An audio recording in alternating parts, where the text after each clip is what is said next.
Friends, स्वागत है आपका अपने चैनल अकीदा स्टडी मंत्रा में। जैसा मैंने आपसे प्रॉमिस किया था कि आपके एग्ज़ाम की जो लास्ट सीरीज़ है लेबर लॉज की, मैं वीडियो लेके आऊँगी। तो आज हम लेबर लॉज के मोस्ट इम्पॉर्टेंट क्वेश्चन डिस्कस करेंगे। एंड फ्रेंड्स, मुझे ये बोलना था कि आपके पेपर काफ़ी अच्छे जा रहे होंगे, और अगर वीडियो आपको काफ़ी अच्छी लग रही है तो प्लीज़ चैनल को लाइक और सब्सक्राइब कीजिए। ठीक है, चलिए वीडियो स्टार्ट करते हैं। तो जो लेबर लॉज है उसका फर्स्ट क्वेश्चन है, वर्किंग कमेटी का क्या कार्य होता है।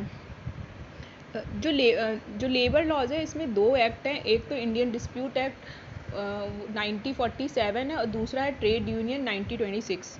ठीक, तो पहला क्वेश्चन है वर्किंग कमेटी का क्या कार्य होता है। वर्किंग कमेटी का कार्य होता है कर्मकार, मतलब जो वर्कर होते और नियोजक, जो वहाँ का ऑफिसर होता है, जो हेड ऑफ डिपार्टमेंट होता है, उनके मध्य अच्छे संबंध बनाना। ठीक, वर्किंग कमेटी का क्या कार्य है। वर्किंग कमेटी का कार्य है जैसे किसी फैक्ट्री में जो कर्मचारी होते हैं और वहाँ का जो बॉस होता है उनके बीच अच्छे रिलेशन बनाना। ठीक, दूसरा क्वेश्चन है लीगल स्ट्राइक में कर्मकार को वेतन मिलेगा। अगर कोई कंपनी है उसमें जो एम्प्लॉय हैं, मतलब जो वर्कर हैं, अगर वो स्ट्राइक कर रहे हैं और वो स्ट्राइक लीगली है तो उनको उस पीरियड के दौरान वेतन जो पेमेंट है वो मिलती है। हाँ, मिलती है। इसका एक फेमस वाद है क्रॉम्पटन वर्सेस वर्कमैन। कौन सा वाद है? Crompton versus workman 1978। Third question है अनरजिस्टर्ड ट्रेड यूनियन। अब अपंजीकृत जो संघ होता है वो एक कॉरपोरेट निकाय है कि नहीं है। तो अगर कोई चीज़ रजिस्टर्ड नहीं है तो वो निगमित निकाय नहीं है। ठीक, फोर्थ क्वेश्चन है फर्स्ट कम लास्ट को किस धारा में दिया गया है।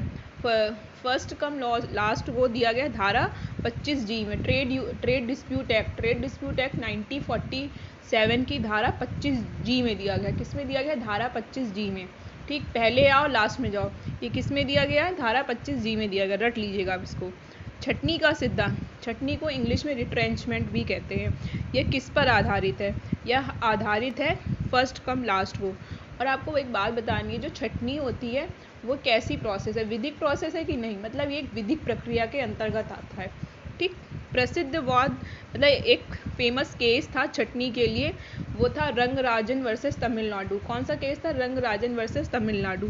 7 क्वेश्चन है पंजीकृत यूनियन को किस प्रकार की सुविधा मिलती है।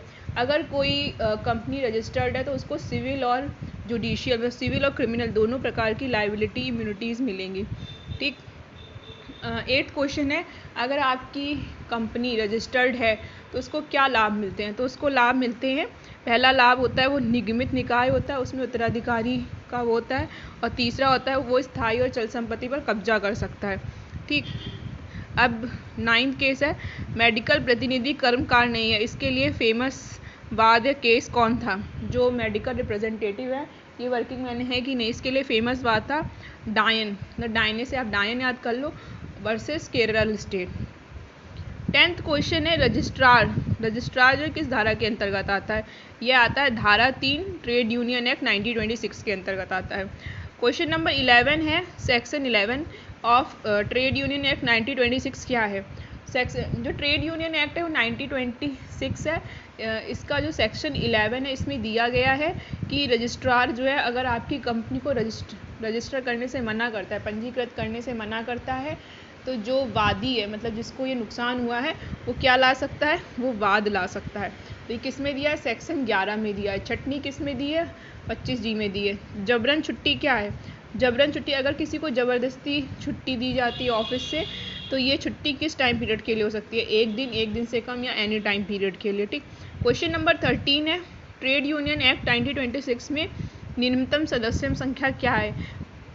जो ट्रेड यूनियन होता है इसको क्या होता है? जो ट्रेड यूनियन होता है इसमें ये मेनली 2 या 2 से, जैसे कोई कंपनी है उसमें कई सारे कर्मचारी काम कर रहे हैं तो वो अपने अधिकारों की प्रोटेक्शन के लिए एक यूनियन बनाते हैं जिसको हम ट्रेड यूनियन कहते हैं। ठीक, उसमें जो निम्नतम मतलब मिनिमम मेंबर कितने होते हैं? 7, या वहाँ पे जितने लोग काम कर रहे हैं उसका 10%। ठीक, 14 क्वेश्चन है औद्योगिक विवाद इंडस्ट्रियल डिस्प्यूट क्या होता है। इंडस्ट्रियल डिस्प्यूट किस किस के मध्य होता है? ये होता है one working man and employ के मध्य, ठीक है, या जो नियोजक और नियोजक, एम्प्लॉय और एम्प्लॉय के बीच, या फिर वर्किंग मैन और वर्किंग मैन के बीच। मतलब जो लोग वर्कर हैं उनके बीच हो सकता है, वर्कर और जो बॉस है उसके बीच हो सकता है, या बॉस और बॉस के बीच में हो सकता है। ठीक, 15 क्वेश्चन है छटनी आईडीए की किस धारा में, मतलब छटनी जो है वो 1947 इंडस्ट्रियल डिस्प्यूट की किस धारा में है?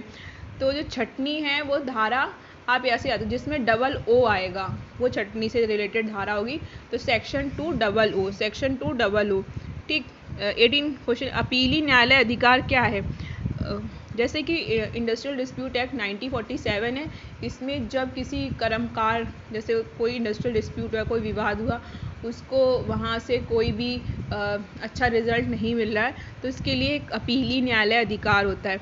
तो इसमें 3 तरीके होते हैं, एक है यथोचित संशोधन, निरस्तीकरण और पुष्टिकरण। ठीक है, इसको आप 3 तरीके से, एसीसी सीमेंट होता है तो इससे याद कर लीजिए। अपीली जो न्यायालय अधिकार उसके 3 कार्य क्षेत्र होते हैं। पहला होता है संशोधन करना, तीसरा होता है किसी चीज़ को निरस्त करना, निरस्तीकरण, और तीसरा है पुष्टिकरण। कॉन्टीन्यूअस सर्विस, मतलब कोई भी कर्मकार में कोई वर्किंग पर्सन जब किसी कंपनी में काम करता है तो उसकी जो कॉन्टीन्यूअस सर्विस है इसको क्या बोलते हैं?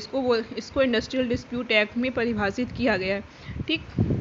प्रतिकर लेने का अधिकार, प्रतिकर का मतलब होता है जैसे कि आप काम कर रहे हो, ठीक है, और आपके बॉस ने आपको निकाल दिया बिना कोई नोटिस दिए, तो जो वर्किंग पर्सन है उसको कंपनसेशन लेने का अधिकार है। ये किस में दिया गया? इंडस्ट्रियल डिस्प्यूट एक्ट में। सेक्शन कौन सा है? 25C है, सेक्शन 25C। ट्रेड यूनियन किस धारा में परिभाषित है? ट्रेड यूनियन एक्ट 1926 की धारा 2H में परिभाषित है। किसमें परिभाषित है? 2H में।